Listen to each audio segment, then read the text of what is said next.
A very special good afternoon from Kariega Game Reserve in the Eastern Cape of magnificent South Africa. I'm sitting here at Settlers Drift with the manager, Joe Oliver, and Joe has a remarkable story to tell about how it is that she came from Lancashire, small part of Lancashire, and ended up here in the wilds of Southern Africa. Hello, Joe. Hello. And thank you for doing this for us. It's and thank a pleasure. you to Kariega for hosting us. It's wonderful to be here. It's our pleasure. Good. You were not somebody born to Africa. You came to Africa initially in 1995. Tell us about that trip. That trip really is what started my life now in Africa. The word really to describe is profound, absolutely profound.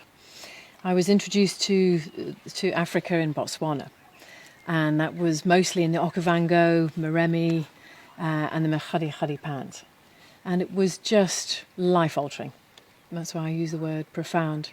I remember the first night's camp was on the Machadi Pans near Baines Baobabs. Mm-hmm. And I was just completely overwhelmed and overawed at the sheer vastness of the scenery there. The vast open pans, the sunset. We actually hit that area just as the sun was setting. The colours, the smell, the spirit of the place was just something I was not expecting. So this is your first night in Africa, so just so that everybody understands this, you've never been out of Europe before. That's right. This is not in a lodge like we're surrounded by here. This is camping. Camping on the roof of a Land Rover. Literally just the bedrolls on the roof, no mosquito netting up in different areas we did, but just literally sleeping under the stars. Can you describe the feeling when you woke up the next morning? Did you have that feeling of, I don't know where I am? What did it feel like to you? It felt so strange. I'll just go back slightly.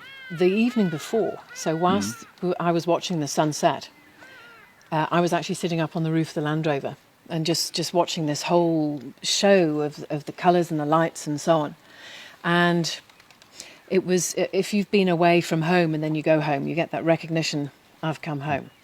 And I was just completely shocked that I was sitting on the roof of this Land Rover in a totally foreign land, and I gave this big sigh of relief. I'm home. I've come home. And that's how I felt about the bush, in just a matter of hours of being in there. So then waking up on my first sunrise was as if I'm in the right place. I'm where I need to be. It was incredible. Okay. So let's take you back then. You went back home, and what were you doing at the time? So at the time I was living in London, and I was working in the business world. I was working for a company, an American company called McKinsey & Company, which are a firm of management consultants. Yeah. And we call them something else here, but yeah. Carry on. Yeah. And so obviously a very different world from what I had just stepped into. So after that first trip, I returned to my usual life, sitting at a desk in London. And it felt quite different after that first trip. England really didn't feel home in the same way once I had that amazing connection to Africa and the bush. I did a second trip after that to the Kalahari. Yeah. That was about sort of 9 or so months later. And that was also interesting, to have been away from the bush for a wee while and then step back in. And the smells of the Kalahari, it's the wild sage, it's that lovely, or wild herbs or the grasses. There's a certain smell that as soon as you step out and you think, I'm back home again. Here we go. Now I'm home. Yeah. It just draws you in. There was a spirit to the place, a spirit to being in the bush. And I've realised that I'd never really felt at home anywhere else until I came to Africa. You've used the word spirit now 4 times. Can you describe it's obviously a very important word for you. Can you describe what you mean by that? Are you able to? It's tricky to put into words. I'll try. I don't know what it is that I tap into, and I'm certainly not alone. Many people who aren't born here visit Africa, fall in love with it, and it becomes part of their soul. And that is certainly what's happened to me. I don't know whether it's because mankind...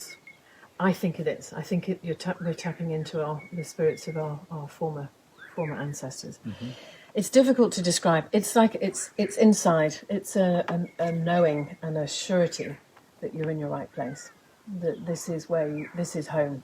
You're in your right environment. Yeah. Okay. I can't describe it any more than that. I think it's just Right. a peaceful feeling inside.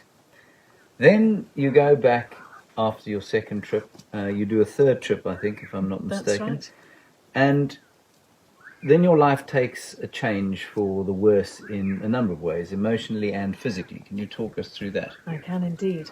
So after the second trip, so the Kalahari trip, sadly the relationship with the gentleman, and for me that was quite devastating. So I was nursing a very broken. And during that time, there was an opportunity for me to relocate with McKinsey to the Middle East. They wanted to create a new presence in Dubai, Abu Dhabi, and so on. And so I took a transfer, really to sort of have a fresh start in life, start again, and see if I could heal my heart. Mm-hmm.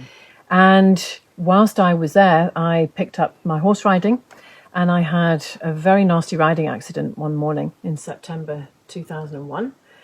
And I broke L1, so I fell off the horse and I shattered L1 vertebra. So that's pretty much on your waistband, that area of your spine. And on the scans from the hospital, it was 2 millimeters away from being in a wheelchair, paralysed waist down. So that was a close call. And my rehabilitation after that was a lot of physiotherapy to strengthen my spine again, to be able to walk again and so on. And during that time, I saw a more relaxed and more peaceful side of me, away from the strain of the business world.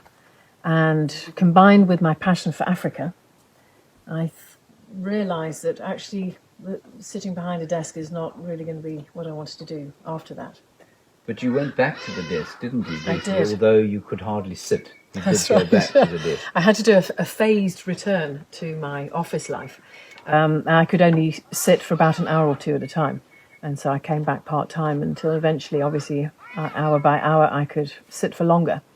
But emotionally, I recognised something that had been really interesting to me, to be part of that world, suddenly wasn't really where I wanted to be anymore. I knew that my heart was in Africa, Southern Africa.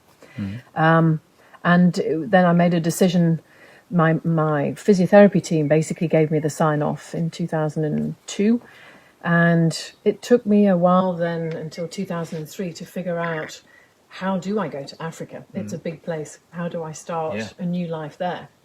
And I found a really helpful book called Green Volunteers in the UK that mapped out different volunteer programs for somebody interested all over the world. So obviously I concentrated on Africa.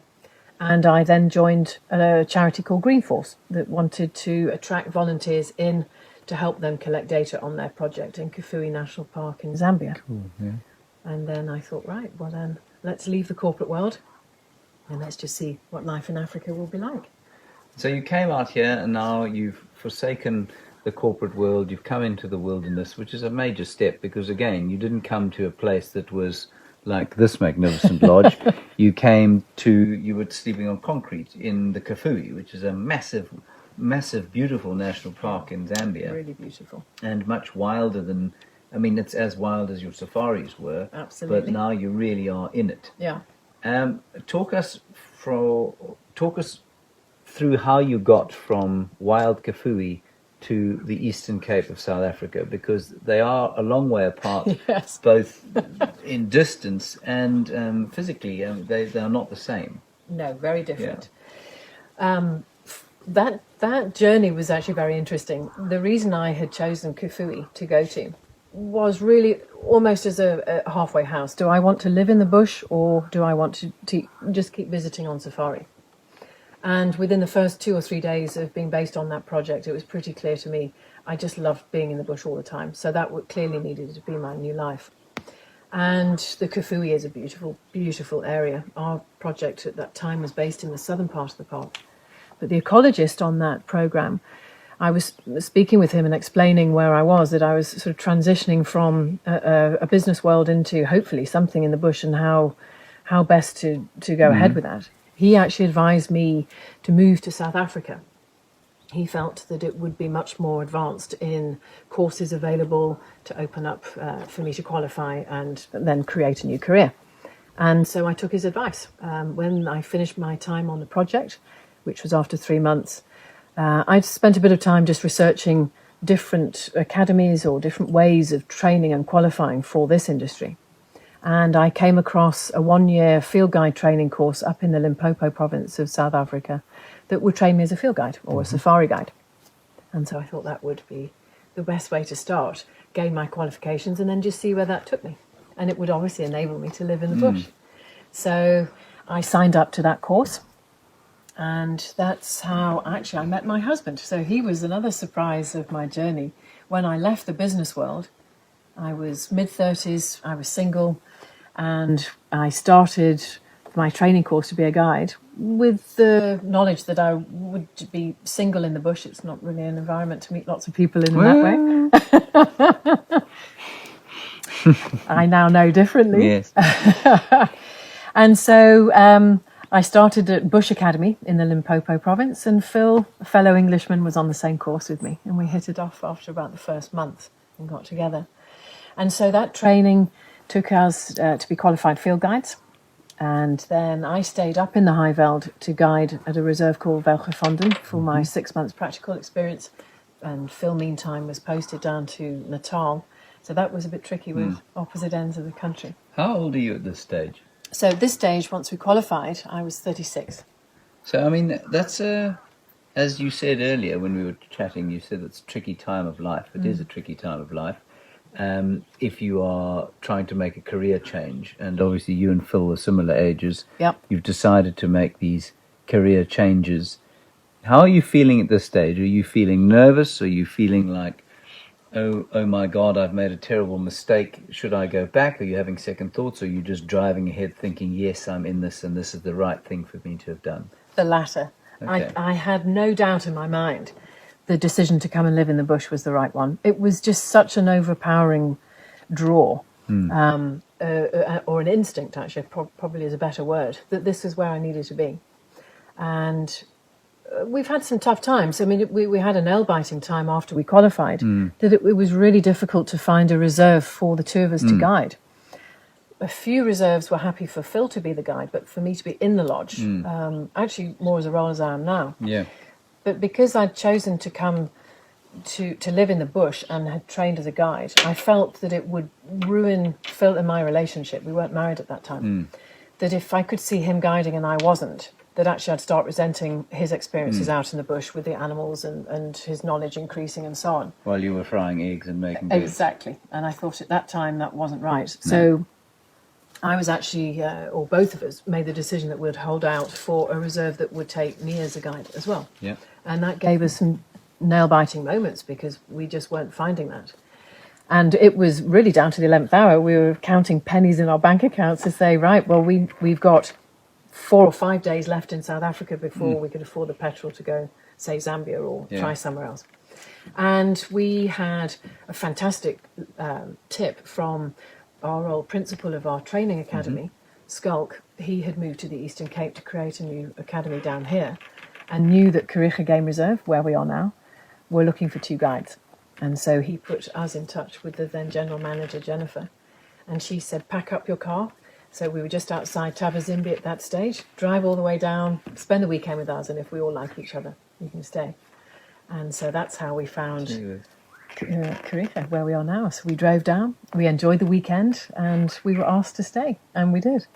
And you started guiding originally, and you guided here for 6 years. 6 years, that's right. You and Phil, yes, out of what is now the eastern side of Kariega. This wasn't Game Reserve where we're sitting now. That's right. At the time, this was still agricultural land. That's right. Talk us a little bit through the growth of this quite remarkable reserve. It's 31 years old, correct? That's right. And at the time you started, it was 3,000 hectares on the Kariega River. So we came here in 2005. Yeah. And in those days, the reserve, the size of the reserve there was around about 6,000 hectares, but 2 lodges. Now we are 10,000 hectares with 5 lodges.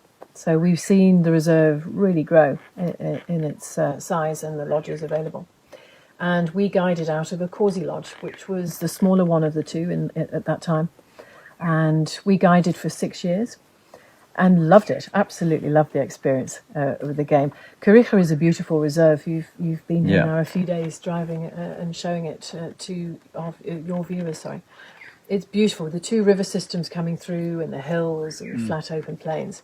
It makes for some stunning scenery, great birding life, and the quality of the game viewing here is what has always impressed Phil and myself. With our guiding heads on, one of our favourite aspects of the bush has always been the study of animal behaviour. And because the game here, they're not disturbed by the vehicles, they're just so used to them, and the vehicles are of no more consequence than a tree or a bush. And that gives you great opportunities to sit and watch what the game is doing. You know, what are the habits around an elephant herd or a pride of lion? And so from that aspect, we've really enjoyed all the viewing that we've come across. We've had some interesting, nail-biting experiences at the same time. Tell us one. That's always my worst question is, what's the most dangerous thing you've ever had, or what's your favourite sighting? Because there are obviously so many. There are so many. So just tell us one that sticks in your mind, that immediately pops to your mind. But one of your favourite sightings, not necessarily a dicey situation. Favourite sightings, I think, have to come down to elephants. They really do. They are my favourite animal. And we're blessed at Kariega. We have 2 herds of elephants here, and they are so relaxed. We're very lucky. And you can just sort of park off for half an hour, half a day, and you can really transpose a human family and the relationships onto that elephant family. There's such characters, the little babies playing around and learning how to use their trunks and so on. And just the tenderness of the different age groups looking after each other. Some amazing moments. Very emotional moments. We've seen over the years the breeding females obviously giving birth. I remember one sighting in particular. I had a full car of guests. I had 10 guests with me. And one of the females had given birth a couple of days earlier.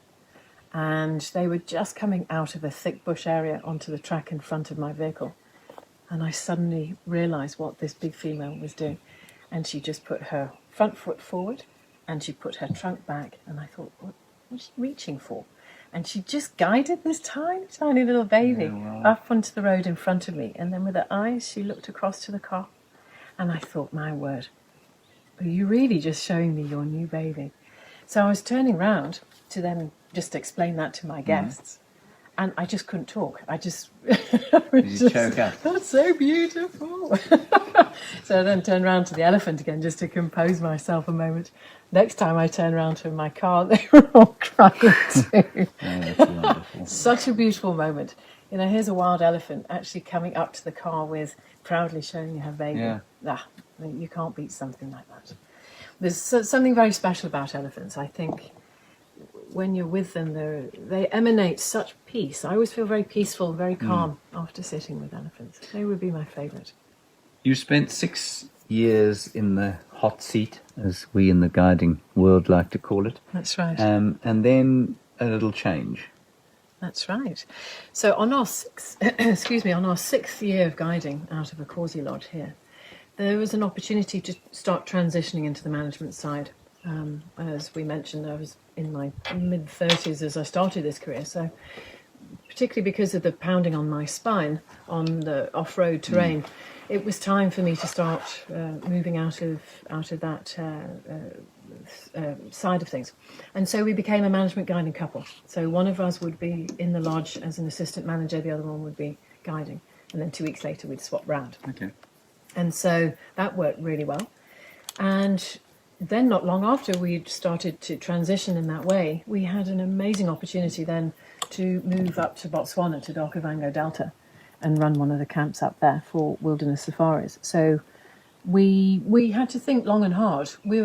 Kariega has become home to us, and it was hard to make the decision to leave. But likewise, to experience something as amazing as the Okavango couldn't be missed. So we decided to leave here, Kariega.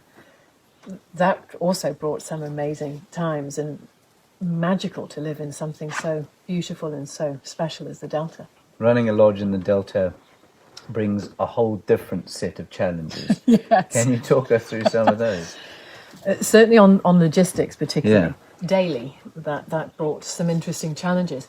as remote as we were, the concession we worked in is the Jau concession, which is right in the heart of the Delta. And we were running the smaller camp called Jacana Camp, which in the years we were there, 2011 to 13, were the very high levels of the flood. So the island was permanent water. It didn't become seasonal. And it really brought challenges that, of course, everything had to be flown in.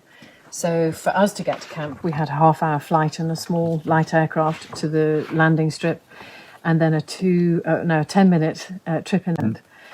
And of course, that's the same journey for all your supplies, food, drinks, your guests, staff members coming in and out. Doctors, yes. And that loved the remoteness. That's never troubled the two of us to be out away from, normal society or normal world. Yeah. But it did certainly throw up its challenges. If your freight plane was with whatever goodies you've got in your kitchen stores. Water lilies and that sort of thing. Exactly. And of course we shared our island with elephants, bull elephants, particularly in that area. So the island itself, obviously, it grew and shrunk according to the flood time of year. It was, say, 250 metres by 3, with 4 or 5 big bull elephants that used to come on and off all the time. And that was magical. So that time was a very special time there to experience something quite different. And we then also had an opportunity, or rather an opportunity arose for us to return to Kariega for the new lodge that was being designed at that time and then later built. Settlers came for us to come back to then run the lodge. And when you came back here, did it feel like a homecoming of some description? Very much so. Yeah. Very much so. We actually, whilst we were still based in Botswana, we actually came down to Kariega for the first design. And we gave ourselves quite a surprise. We always have felt very sentimental about this reserve. We had our wedding here in 2006. So it's a very, very special place for us. But what we didn't quite envisage was just how much this had become our home, or how our hearts had felt it was our home. And as we approached the reserve for that meeting, our hearts started to beat so fast as we were coming up. Now we know where our home is, Kariega Game Reserve. And we're so lucky that we have found this is our home. And the special thing about it is that Kariega's owning families have enabled us to make our home inside their home. That's what is so special about it. And it is a very, very special part of the world. So we definitely felt that we were coming home. Now, I imagine that there would be quite a few people watching this thinking, oh my goodness, wouldn't it be amazing for me to have done the same thing, to have forsaken the corporate life or whatever job that I've had and go and live in the wild? And fortunately for all of those people, you've written a book about your journey. I have. Tell us about the book. So the book is called The Lion's Roar. And I wrote it, or rather I was inspired to write it actually by our guests, or because of our guests. Being an English girl out here, obviously I stand out a little bit when our guests first arrive, both when I was guiding and now as a manager. And many times around our fire or around the bar, I've had the question from our guests, how does an English girl end up over here in the bush? And then when I run them through my journey and the adventures and the trials and the tribulations to be where I am now, quite a few times our guests have said to me, wow, that's so interesting, you should write a book. And so eventually I thought, well, maybe I should. In many ways, the book would appeal to people on different levels. If anybody has already come to Africa and found their passion for it, then I hope my recounting of my sightings and my experience in the bush will resonate with them as a sort of memoir for them as well. Yeah.